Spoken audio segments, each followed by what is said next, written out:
Good afternoon, everyone. We are excited for our special guest Wednesdays that we're starting. Today we have Tanya Avrith back, and I'm so excited to have her back. Last week she was here talking about the instructional design of hyperdocs, and we're going to be doing some follow-up with Google Docs so that we can really get into creating those hyperdocs. Today, she's going to be talking about one of my favorite content creation tools, Adobe Spark. Adobe Spark is available for everyone in the district, for teachers, for students. I'm going to walk you through how you actually get to Adobe Spark, and then Tanya's going to talk about the design of Adobe Spark and get a little bit more in depth in terms of how you would actually use it.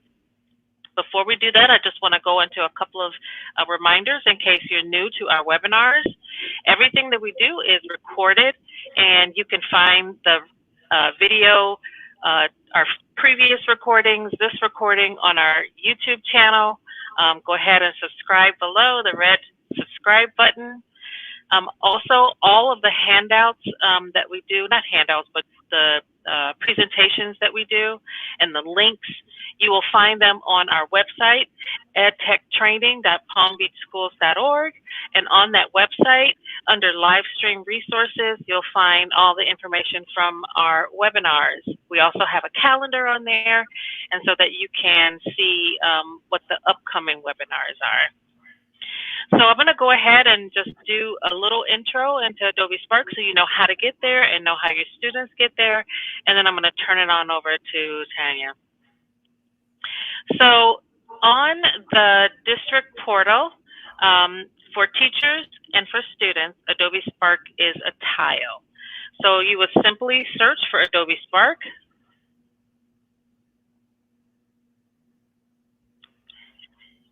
And here it is right here, and it is single sign-on. So once you open up Adobe Spark, you're going to get securely signed in as long as you're in the district portal, and bam, you're here. Now, sometimes the portal goes down. What do you do in an instance when the portal goes down? You will simply go to spark.adobe.com and log in with your school account. So I'm going to log off right quick so that you see what that looks like. Just going to spark.adobe.com, just make sure you log in with school account. You don't want to continue with Google or any one of those over there on the left side. You want to make sure you continue with school account. So as long as you're doing this and you put your district email and hit continue, select company or school account, then you will be directed to log into the district portal. Now, I'm already logged into the district portal, so I didn't have to take that extra step. But if I was not logged into the district portal, it would prompt you to do that. So as long as you remember to log into the district portal, search for Adobe Spark, or if the portal is down for whatever reason, you have to go directly using your web browser, do spark.adobe.com and log in with your school account, your school credentials, all as well. I want to make one more point. With Adobe, a lot of people use it with mobile apps. So there are 3 different mobile apps. There's Adobe Page, Adobe Video, and Adobe Post. And Tanya will show you each one of those. But you will have to get the free iOS or Android app. And again, when you're logging in, just remember always log in with your school account. So I kind of just went over really briefly how you get into Adobe. We will have on the webpage on our live stream resources step-by-step guide on how you can get in and how you can tell your students how to get in. But I want the bulk of this time to be Tanya because she's awesome and we're so excited to have her here. And she's going to go into more of the design of Adobe Spark and how you can actually use it. Well, thank you so much, Tasha, and thank thank all of you for coming today. I'm so honored to spend the next little while with you going over some of my very favorite tools. My name is Tanya Avrith, and I am actually a Florida Boynton Beach local. I live in Palm Beach County, and I also happen to be the education evangelist at Adobe. So I'm so happy to be doing some work with you, since this is my community and I'm so proud of being part of this community. So thank you for all the insane, amazing work that you're doing. I could get emotional just thinking about how much I appreciate all the hard work you're putting into making your lessons interesting and dynamic for your kids. You guys are amazing. And so I'm really excited that I can speak to you today and share a tool that you have access to for your kids. And so I'm gonna introduce you today to Adobe Spark. And so just very quickly, what is Adobe Spark? Well, it's a suite of creativity tools. There's 3, as Tasha mentioned. There's Adobe Spark Post, there's Spark Video, and Spark Page. And so Post is a graphics tool. Video allows you to create dynamic videos, and Page lets you create stunning web pages, visual stories. And it's usually a paid software, but with your school credentials, you get, well, it's always free, don't get me wrong, but there are paid components that you get access to for free. So you get all the upgraded features with your students that for free as being an education account. And when you use the account through your school credentials, you're also getting the COPA and FERPA compliant software that does not take any information from your students. So it's allowed by the district. And so it's really important to remember that there's a reason that the district has some tools approved and some not. And this one is an approved tool by Palm Beach County. So what is Adobe Spark? I'm going to share very quickly 3 of my very favorite examples. This is an example of an Adobe Spark video, and I'm not going to watch the whole thing. I'm actually going to be leaving you with all of my resources, but this is... I will charge my laptop every night and bring it to school. I will never put my computer on my head. Instead, I'll hold it in a hugging pose at all times. I will ask my parents for permission before adding stickers and... So this is an example of a Spark video that I just played. And it's a 4th grade student who was creating their acceptable use, like, pledge video for digital citizenship. Not a bad idea to do now. As you can imagine, our kids are super connected right now using all this technology, and it might be a good activity to get kids to revisit what's appropriate and not appropriate and have it come from them. And so this was an activity I did with 4th graders. I actually did it at the beginning of the school year to get them to create the guidelines, and I have them come up with what is appropriate and demonstrate that using a video. And you could tell this student really enjoyed doing it and creating, this is a homework assignment with their parents, but it was very positive and they created this really easy video. So that was one example. This is an example of and I'm going to walk you through it, but this is an example of a post. And a post is basically a beautiful graphic.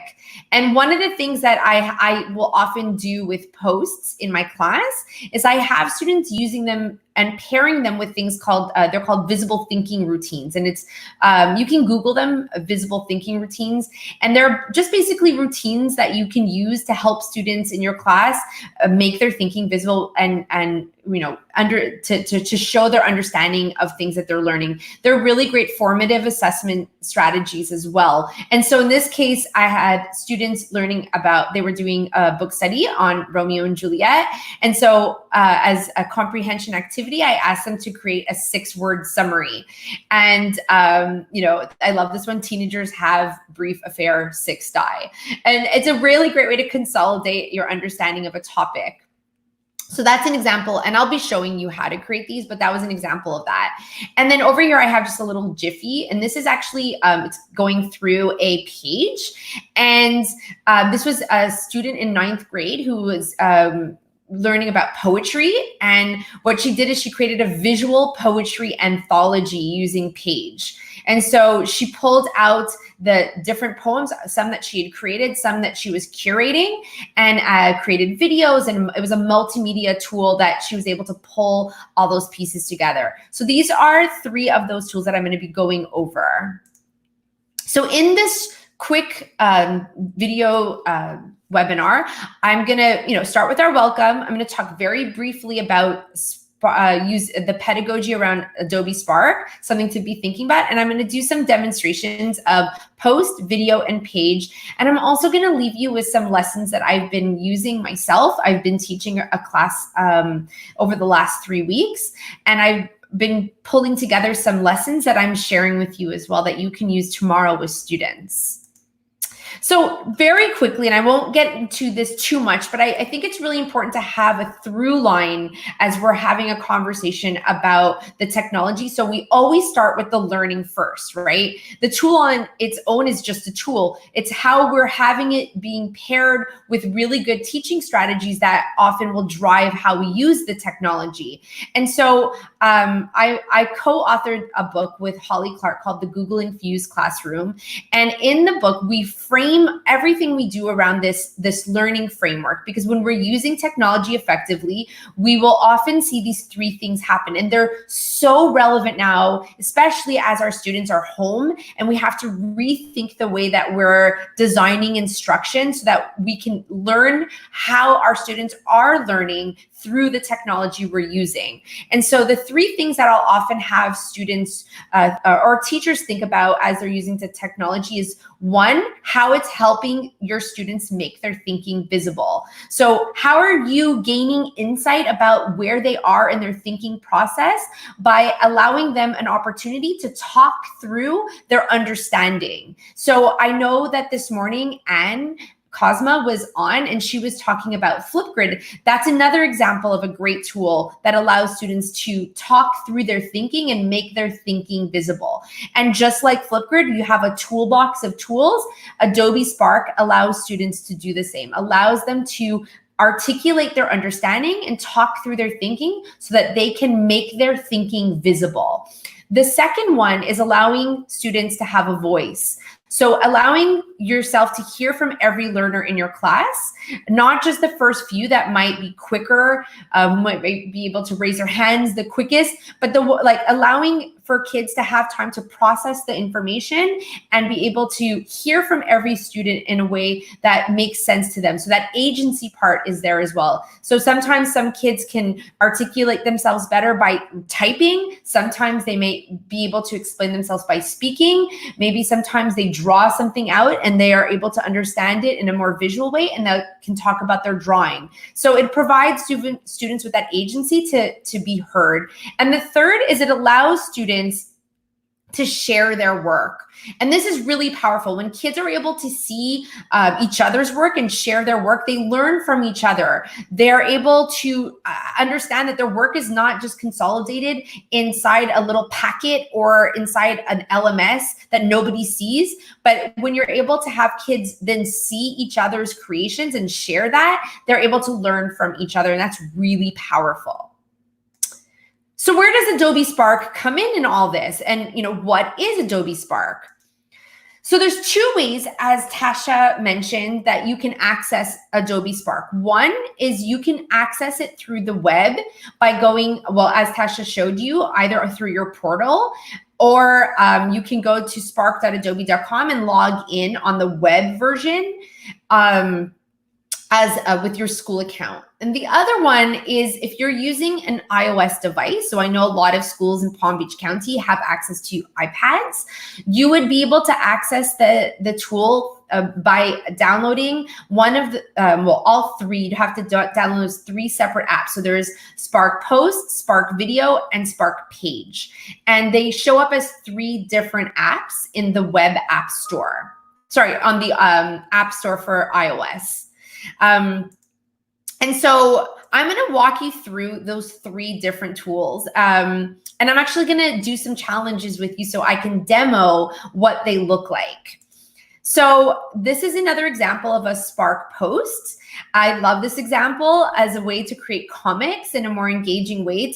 And this was a teacher who had students looking at the Emancipation Proclamation and pulling in those visuals and creating a comic out of the whole historical event. So this is just an example of something that a teacher had created to have students demonstrate their learning. I have 3 of these really great lesson plans that I did with students as examples just in the last 2 weeks with posts. One, and I share all of these with you, so you're going to have access to all these lessons. One was an activity just as an introduction for them to kind of share a little bit about themselves, and we did something called Kid Humans of, and in this case, because I was working with students of children that work at Adobe. And so it was Kid Humans of Adobe. So if you've heard of Humans of New York, it's the same idea. And I had my students in my class create these posts as an introduction to, where they live, like, your kids right now are super isolated at home, like getting them to kind of create something to feel better connected is really powerful and share a little bit more about themselves. So that was a really exciting activity that I did with them. I also did an activity on Friends Don't Let Friends Use Word Art. And I taught the kids how to think about creating visual content that will actually bring an audience to their work. I know the first thing that most kids want to do when they get online is create a YouTube channel. And I know that's not something obviously that we are doing with our students in the class per se, but I think it's really interesting to teach kids some of those skills. So I have kids creating teaching them how to create content that would bring an audience to their work. It's a really valuable skill. And the other one is this activity called My Happy Place. And I took them on a virtual field trip and I shared the lesson plan. It was a lot of fun. And I had the kids create a post about their happy place. And they did a virtual field trip to Google Arts and Culture, which is all in there, and learn a little bit about a place that they love to go. And they had to create this kind of graphic to share that. And then they all posted it into a Google Map, a collaborative Google Map. And so all these lesson plans are there for you to look at. And they were a ton of fun. The kids really enjoyed them. And I also have this tutorial here. So I'm going to actually show you how to go through and how to use posts in just a second. But I just want you to know that this resource will be here when I'm gone, and you will have access to these slides. So you can go back, and if you need a tutorial, it's going to be right inside of here. So the challenge that I'm going to do right now, I'm actually going to walk you through this challenge, and it's a lot of fun. I'm going to create an I am a creative message, and I'm going to customize it using an image, font, and colors. So I'm just going to escape right here. I'm going to go into post, and I'm going to show you how I would create my I am a creative statement. This is just a little graphic. It's a fun little challenge that I usually do in-person workshop, but I'm going to do it with you today on here. So I go to create a project. I'm going to go, and in this case, I'm going to create a custom web graphic. I'm going to go under popular, and I'm going to choose square just because it's super easy. It's a small little space that I'm working in. I could have chosen another size, but I'll keep it square as a starting point. Now, when I'm in my post, so there's different things I could do, but this is a post. I often will say, if you can click it, you can edit it. This is kind of how I teach how I use post. So if you can click it, you can edit it. So if I'm clicked on the white background here, that means I can edit it. And so if I wanted to change the color, I would just go in and I can change the color to, let's say I want to use blue. Okay, so I'll use blue, and I then can add any kind of media I want. I can add text, I can add photos, icons, and eventually I can add my own logo and create a logo, which is really cool. So I'm going to just quickly show you if I were to add a photo and I were to go to find free photos. And these are great because they're Creative Commons licensed photos, and meaning that your students are allowed to use them. They're beautiful. So in this case, I'm going to do space. And so I'm going to pull up and look how beautiful. Did anyone see the moon yesterday? Seriously, it was spectacular, right? If you got to go and see the moon. Sorry, side note, but I'm just in the space of mind. So let's go to space, and I'm going to choose space as my image. And these are all free photos, free to use and share. And in this case, I'm just going to pin it to the background. So boom, there is, ooh, gorgeous. There is my visual. Then I'm going to go here, and I'm going to add an icon. And I'm going to put in space. Okay, so I have all these beautiful, really cool icons that I can pull in and move around. And if I click it, I can change the color of the icons. And I'm gonna have it stand out a little in white. And I'm gonna move it around and just make it a little smaller. And then I'm going to go in and I'm going to add my text. And so when I add text, it gives me all these options of text that I can use as templates. But in this case, I could choose one of these, or I can add my own text. So I just went and added my own text, and I'm going to write in, I am a creative, period.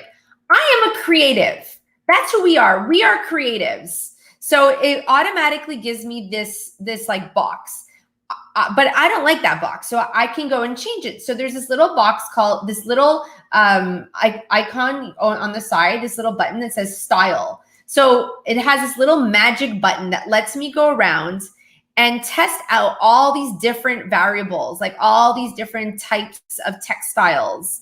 So I can then go in and decide which one I like, and I can even go in and customize it from there. So there's literally like thousands that you can choose from. So I'm just going to go back. I kind of like this like slanty one. So I am a creative, and then I'm going to move this up, and I'm creating my little statements. Okay, so there is my visual. I am a creative. When I'm done, I can just go and I can press download, and I can download it, or I can go and share it and publish it. And I can also invite a collaborator, but it doesn't work like a Google Doc where all the collaboration is happening like in real time. It's more like I can invite somebody, but you can't necessarily at this point work in the same one at the same exact time. So that's an example of posts. And I created a quick little statement of I am creative. So I'm going to come back to this in just a second, because I'm going to walk you through two more tools. So the next one I want to show you very quickly is Spark Video. And I showed you the example of Spark Video before. And I love Spark Video because Spark Video really allows my students to create very quick videos. And I'm going to show you how easy and quick it is to create a video.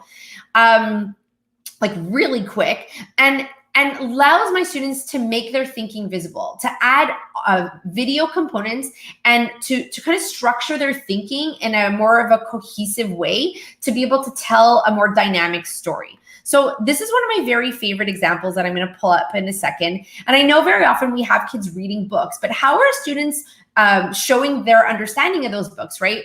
And I want to kind of move past like the traditional paper pencil book report, because let's be real, like who the heck wants to really do those? Even I don't always want to do a report about everything. But what if we were to say to kids, let's create a report, video trailer, a video of your book where you have to sell it to someone to convince them to actually read it.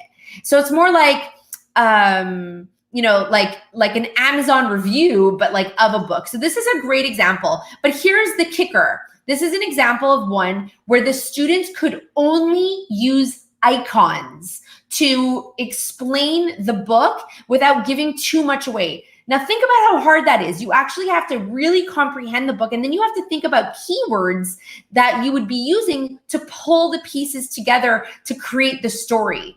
So this is Harry Potter and the Chamber of Secrets, and the student only could use icons. but when a strange creature doesn't want Harry to leave because something bad. So I don't know if you can hear it, but you'll have access. But they had to be able to only use icons, and he's explaining the components of the book. So there's Harry, Ron, explaining all the different elements of the book. So this is such a great activity, and it's totally a doable activity. This was done with 4th grade students. And what was cool about this was at this particular school, and you'll see it's a real school. I mean, this is really happening. You know, this is a school's elementary school where they actually have this website, and they actually have all the kids Spark videos of their of all the books that they've read, so people can actually learn about the different books through the kids' reviews. So I thought that was a really great example of a way that kids could demonstrate their learning. This is another example. It's a PSA, so a public service announcement for a persuasive writing project against single-use plastic water bottles. So like now, and I'm just going to pause that for a second, but now is literally the best time to be able to do like these kinds of projects, because the kids are home. And I mean, obviously it has to be equitable. You'd want to understand your learners and make sure that they have access to the tools to be able to do that. But kids love making videos. And so, having them use the components of their home to tell the story about something that they're learning about through reading and writing would be a really fun way for the students to show their learning. And this is an example of a high school scientific method. An introduction to the scientific method. So I'm going to pause it there. So this is great. Like, you can have kids doing their science experiments and showing that, or explaining processes that they're going through to demonstrate an understanding of a concept. You can have parents do a video with their kids through math to do recipes. I know it's Passover, tonight and tomorrow. There's going to be Easter around the corner. It would be such a great activity to have kids create like a little short how-to video around math and writing to show like how they come up with their favorite recipes. And I don't know, I just, there's so many opportunities for kids to be creating. And this is a tool that you will have access to since it works on Chromebook and it's accessible to you. I've left you with some lesson plans as well to get you started. This is in some intro videos that I have kids talking about themselves. So this is an adjective activity where they're talking, it's an I am poem. And then they take that and then they brainstorm, they create the first iteration, and then the let me take a selfie video activity builds on that lesson because they have to talk more about themselves, but they've already started the foundation. So these are great lesson plans that you can also use as a starting point with the kids to introduce them to Spark. Again, I have a video tutorial that you can go back and look at and use that's accessible to you. And there's this really great activity that I'm going to show you right now of how you actually use Spark Video. So we're going to create, we're going to take my I Am Creative video graphics, and I'm going to then explain how I'm a creative. So I'm going to take something that I did in one part of the app, and I'm going to app smash it and pull it into my Spark Video so that I can make my thinking visible and give more context to what I just created. So let me go escape and go back. So I'm going to download this little graphic because I'm going to actually be using it in my next video. So this is a great segue. So I'm going to press download. I have to download it so I can insert it into my video that I'm going to make in just a second. Okay, so I'm going to create a project and I'm going to make a video. So right away, I'm going to name it I Am a Creative Video. And I can always change that. It's not a big deal. When I start, this is so fantastic because it has these story stems that you could actually use with your class. This is a whole lesson on its own that you could assign, having the kids create a story template if you wanted to help scaffold any kind of lesson. So like they have scaffolding for promoting an idea, telling what happened, a hero's journey. That's something that I know we do as English teachers. We have our students go through a hero's journey. So these are really great. Show and tell, personal growth, teach a lesson, an invitation, or you can make up your own. So just so that you can see what this looks like, I'm going to just open up a template, but I'm not going to use the whole thing. I just want you to see what it is. So I go in when I first start, this is the template one that it starts, and it has like setup and it has some prompts for the student. So tell us about the hero and their world before the quest begins. And so this helps scaffold the process of the creation for a student so that they're not forced to start from nothing. They have some stems to get going. So in this case, I'm actually going to be showing you kind of how the tool works. So again, I often say like the left-hand side is my tool, is my sandbox, and the right-hand side is my toolbox. So these are the things I'm able to do with my tool with Spark. And they're always kind of split in that way where the left is where I see my creation and the right is where I fix it up. So I have this little plus button.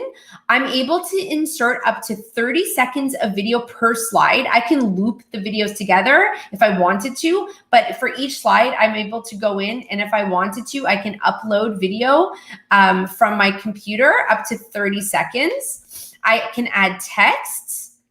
So why I am a creative, or how am I a creative might be a different way of looking at it. So I can add my title, and then I have another slide. I can go in and I can upload a photo. So remember, I actually just downloaded that photo. So there it is. I'm going to pull it in, but I want you to see something. What happens? Like, ooh, the sizing looks super weird, right? Well, there's a few things I could do. First of all, right now I'm in widescreen. So if I wanted to, I could go here and I can actually change the size. But let's say I don't want to do that. Maybe like it's a square. I can actually go here and resize and choose square. So now I can go in and I can make it bigger, and it actually is the right size. So I can change the size, and then I have different layouts I can use. So these are all things that I can do. So let's say I can change the layout. I can add an icon. So I'm going to go back to space since I was kind of playing around with the whole notion of space. And I love using icons. They're really great, especially for like younger elementary age, because you're just thinking of keywords. It's less complicated when you're just adding keywords. So I'm just going to go here. And what's really great is I can add my voice, and that is like everything. So if I go here, I am a creative. I am a creative because I take chances and I take risks, and I'm willing to rethink the way I do things to make them better. So I believe in myself as a creative. Okay, I'm sorry, that was super cheesy, but you get the gist of it. So notice how it said keep it short. It really tries to teach kids to consolidate their creation so that, you know, on average, it's like, I think they say it's like, shouldn't be more than 5 to 7 seconds per slide, like that you have captured people's attention. So this is a great tool to teach kids about creation literacy and how to create, because it really scaffolds that process and makes their work look beautiful. So I'm actually going to just delete these because I'm going to show you what it would look like when I'm able to preview it. So I'm going to go here. I have credits. I can even add credits in here. I can go here and I can change. This is all Creative Commons free to use and share music. And so I'm going to do stroll in Central Park because I love Central Park and I want to pretend I'm there. And then before I continue, I don't really like this blue theme. So I'm going to go in and I'm going to choose noir. I don't know. I'm in a noir kind of mood. Okay.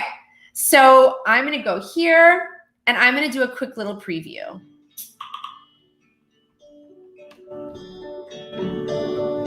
I am creative. I am a creative because I take chances and I take risks, and I'm willing to rethink the way I do things to make them better. So I believe in myself. Oh God. So there is my little video. And guys, I did that in what, like 2 minutes?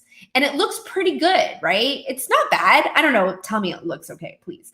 All right, I think so. But you can see how quick it is to make really cute dynamic videos. And what's great is they can either be downloaded. So, okay, I'm not gonna download, but it can download as an MP4, or here's where it gets really good. I publish it. I'm gonna give it a little category. So it has to be published. I'm gonna create that link. And what happens is, well, you'll see when I publish my video, I get a link. And so you can share it in different ways. Like if you're using, if you use Google Classroom, which I think most of you are probably using at this point, or will be using, you can actually have the students create their video, and there's going to be, once it loads, a little button that automatically allows you to turn in your creation in Google Classroom. And so that workflow is super seamless. So you can, you don't have to worry about like, oh, my kids created this, how do I turn it in? They could do the same in Page, and they can also do the same in Post. So when you have the kids creating something, there you go. And they can just go in here, and then they'll choose their class, and they can turn it in. So all of that works really nicely together. So I'm going to go back. I'm going to pause for a second, and I'm going to ask Tasha, are there any questions?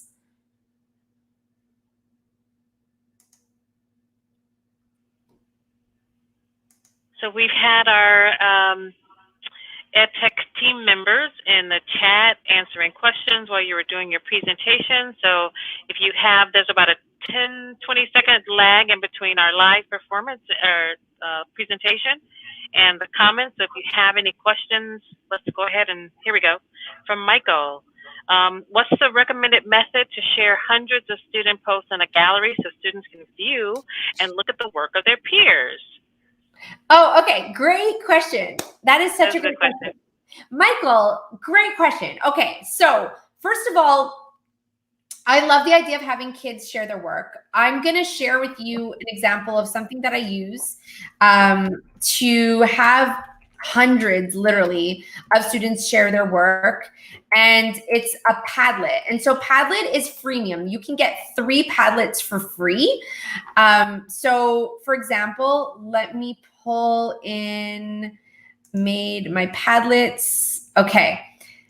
This is a great example. I'm still sharing my screen, so that's perfect. So this was students' post from last year. I had students using Post to create manifestos. And so I taught high school, so I had 6 periods, and I had all of my students in shelves, and they submitted their work in these shelves. And you don't have to use shelf, but it just helped me kind of see all their different posts, and I also add their reflections. So this is an example of one way that I would do it.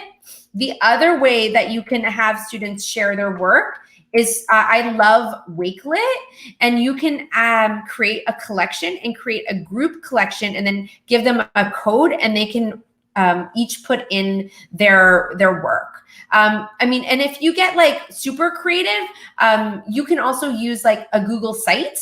You can use a Google slide deck where you have the kids create each page, each one takes a slide, and they can use that as a gallery and make it collaborative, and they can add to it. So there's different ways you can do it.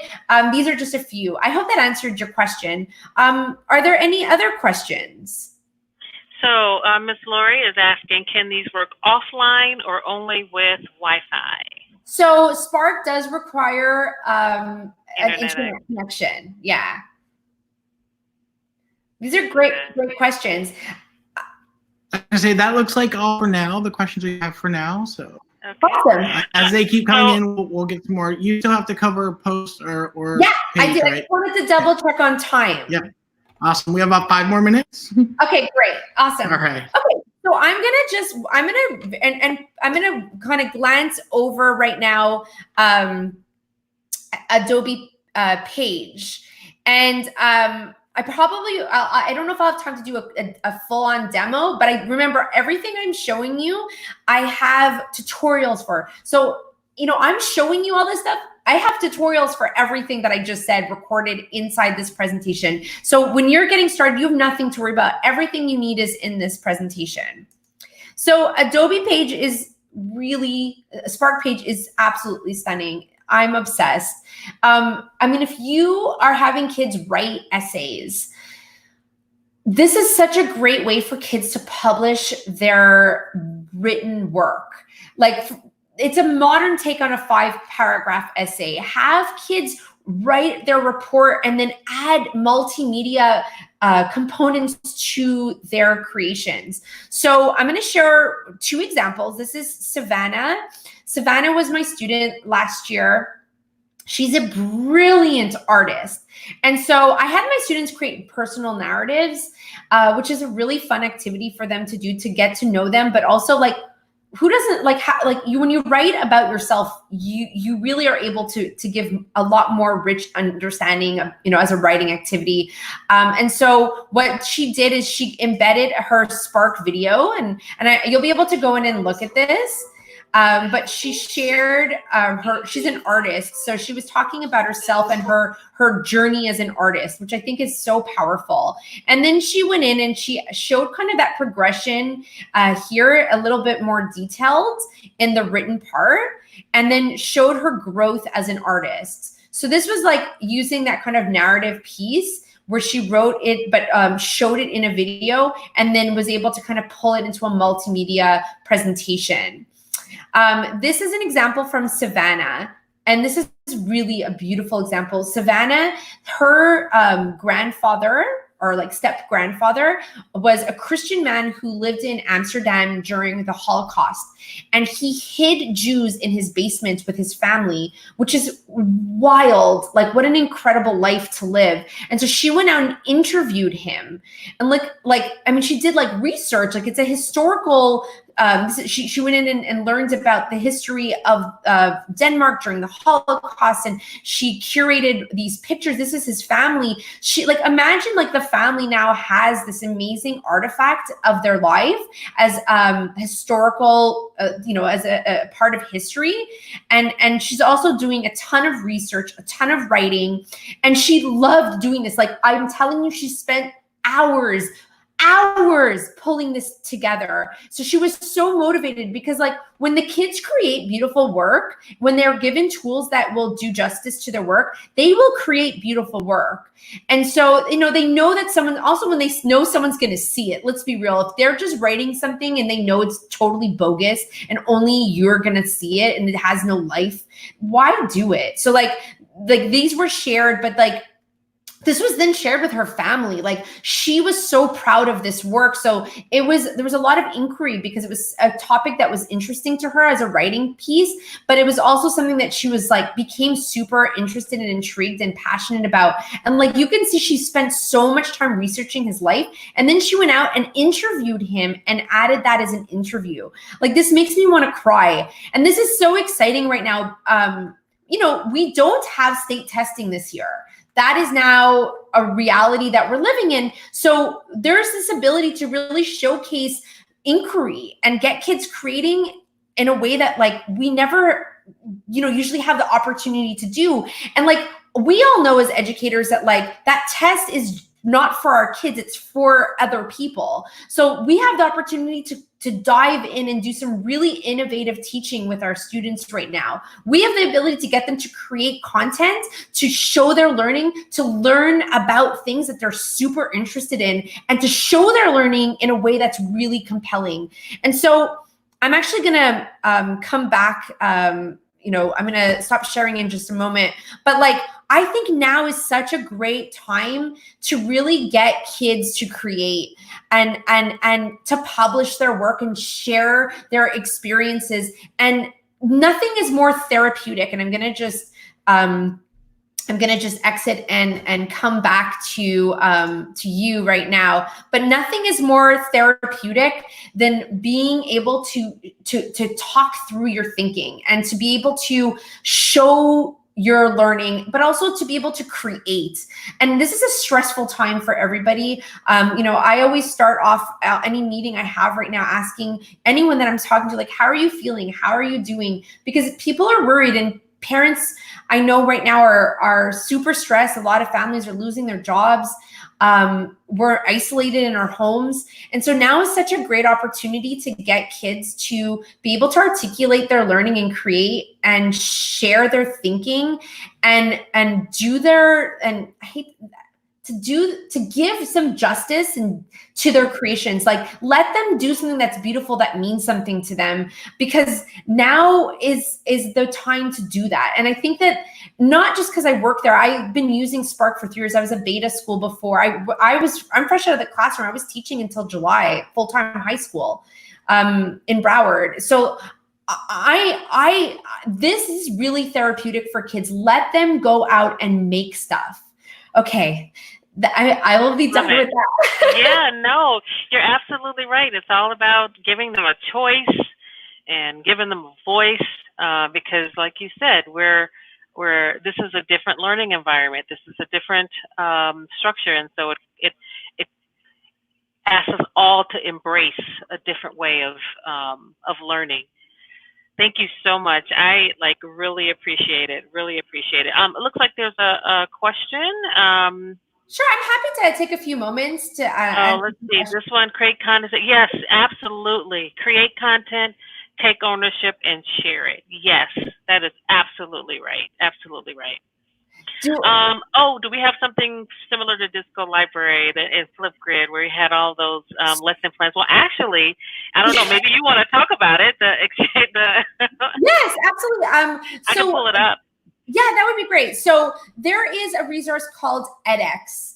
And there's a plethora of activities in edX that are available that you can go in and access, like almost to the point that it's like too many. Like, there's so much to choose from, and there's courses on there. We have a ton of resources and examples. So yes, and you know, there's teaching resources and activities, and I shared some resources with you as well. We're constantly revamping, so resource is even going to get better, as all tech companies do. But yes, there definitely is those resources, and in that resource that I'm sharing with you, my lesson that I just shared, that slide deck, I have a series of, it's actually the first one. Could you just click on that where it says got Spark, now what? This is actually linked inside. It's a 3-part lesson plan that I've created that really lends itself so well right now. And it's basically, if you wanted to get started, it takes your students, it has all the tutorial videos embedded. It's fantastic. And you can customize it. It's a Google Doc. Yes. And so you can create a copy and use that with students tomorrow as a starting point to introduce them to Google. Well, it's using Google Docs to house it, but to Adobe Spark.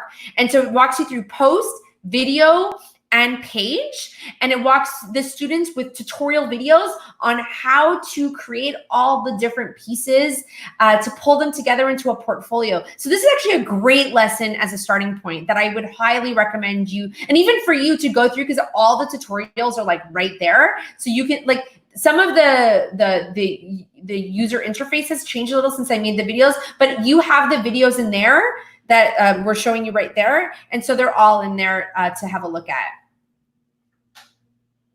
That's awesome. I mean, she's literally given us a handful. So I do encourage you to take a look at that edX, because there's so much information on there, and all the heavy lifting is done.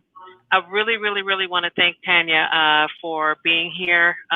Special Guest Wednesday. We've had a full day. We had Flipgrid this morning. I'm so happy somebody brought up Disco Library questions so that we can show edX.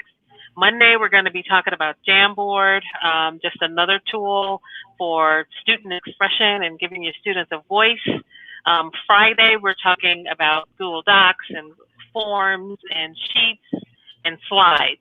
So we have a full day of Google. I know it's Friday, but everything was recorded. So if you aren't able to actually physically be there on Friday, we still appreciate you, and it'll be on our YouTube station. One other final thing I want to show, and that is we have a help form. We know that several of you probably have questions and need help, need a little additional guidance. It's not just ed tech training, but smart trainers are there as well. So if you have SL questions, if you have any questions at all, because we were fortunate to have them also on, and some of the tools we can still use. You don't need to have your smart board. So please feel free to let us know in the form. Thank you very much. We appreciate you. We appreciate you, everything that you're doing. And thank you so much, Tanya. Appreciate it.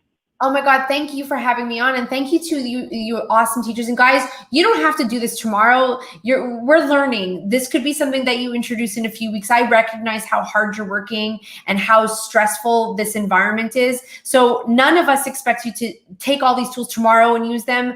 We're just giving you some strategies to put in your toolbox, and when you're ready to try something that you feel comfortable with. So you're amazing. Like, thank you for all the work that you guys do, and thank you for having me on today. Bye.